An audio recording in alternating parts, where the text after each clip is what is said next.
Hi, and welcome to another episode of Hot Takes with me, the Silver Fox.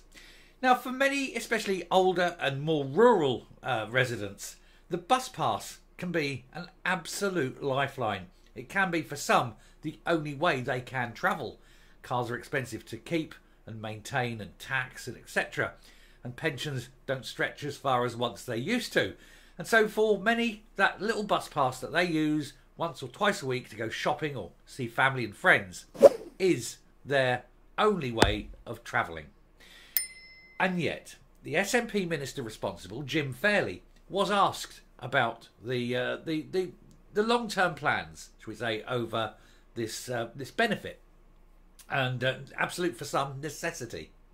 And he was unable to say whether they were going to raise the age at which the bus passes were issued. Now, when you get an MP that is incapable of ruling something out, it means they most certainly are going to do it. So it looks like bus pass age limits will be increased, and therefore making it harder for people to enjoy, what is for many an absolute necessity, an absolute life requirement for them. Otherwise they're stuck at home, can't get out, can't travel, etc. And we're going to take a look at this. It seems a very trivial issue, but it is one, again, just a little thing, another straw on the camel's back of things that's being cut because the SNP don't particularly care about people. Here goes. So, SNP minister refuses to rule out raising the age of free bus passes for older people. And of course he'll have been asked this and he won't rule it out, and if he doesn't rule it out, it means it's almost certainly going to happen.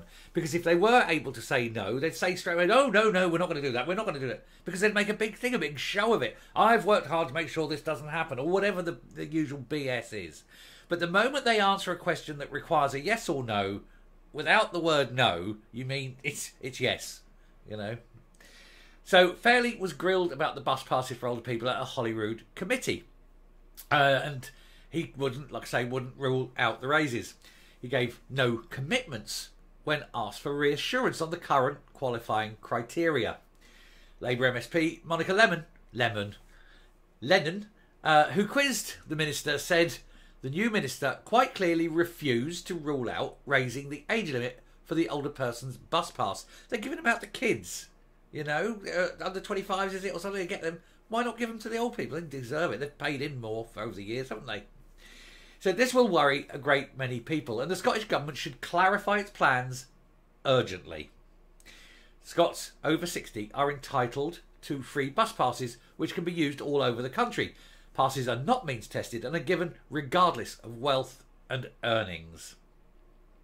And of course the rich ones tend not to use them, but they're entitled to claim them and get them, and it's fine. It's not much. It's not a lot in the grand scheme of things in terms of money for the country. But for the people who use them, it's of an immense benefit. A government review of public transport called Fair Fares is expected to be published in weeks. Fairley, the new minister for Agriculture and Connectivity. So Fairley, Fair Fares, and it's just, you know, they shouldn't have promoted him. It's like Major, who promoted that man. Anyway, he was quizzed about the bus passes for older people at a Holyrood committee, and Lennon asked if he was protective of the current age and whether he could say the age would not be raised.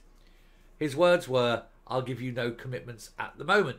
And again, I'd have to come back to you with the details of that. Meaning they are looking perfectly well, and he knows perfectly well that they're going to go up. He just doesn't want to say so there in the committee, because it would be awkward for him. It would be it would look bad. He wants someone else to drop it on a report that goes out last thing on a Friday night on a busy day when other things are there, so that it can say it's been released, but it's been overshadowed by other things. You know, the old good day to release bad news thing.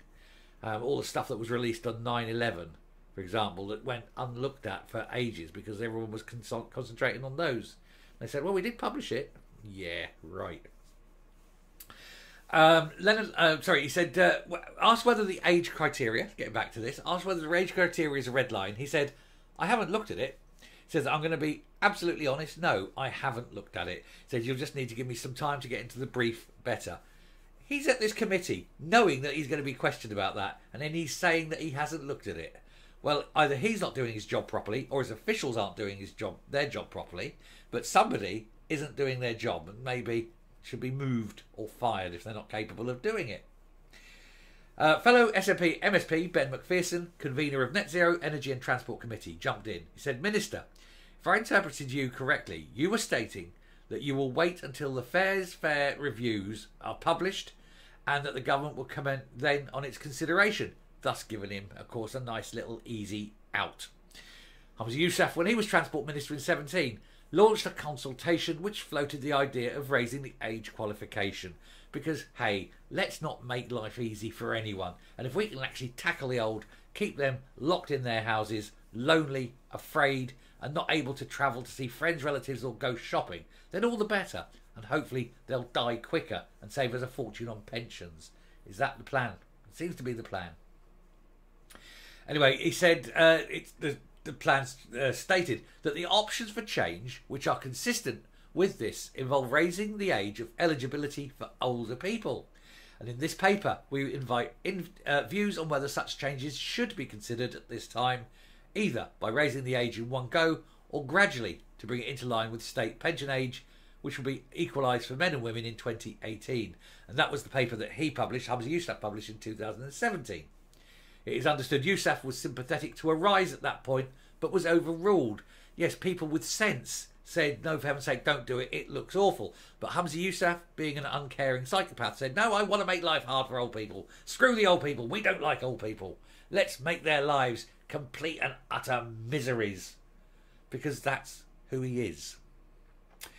Oh well, never mind. And it just goes to show, it's yet another thing, isn't it? It's just an absolute another thing that misery heaped upon misery is the order of the day for the SNP. And for some people, it could be the only reason they even leave the house for days on end. Coming up. There truly is no limit to the misery that the SNP want to heap on people, isn't there?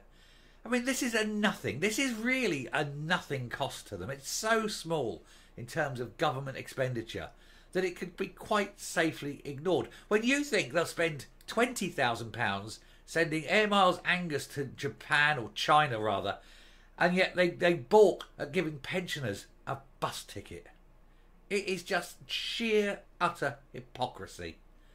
Pay it up, don't increase it, let people have one thing that they can enjoy without sticking your micromanaging nasty arses into the middle of it just to muddy the waters and spoil it for everyone. Mealy-mouthed, miserable bastards, a lot of them, aren't they? Anyway, I'll stop there. Thank you very much for watching. Do please hit the subscribe button, ring the bell, leave a like, leave a comment, please share the video, and I'll speak to you later. Bye.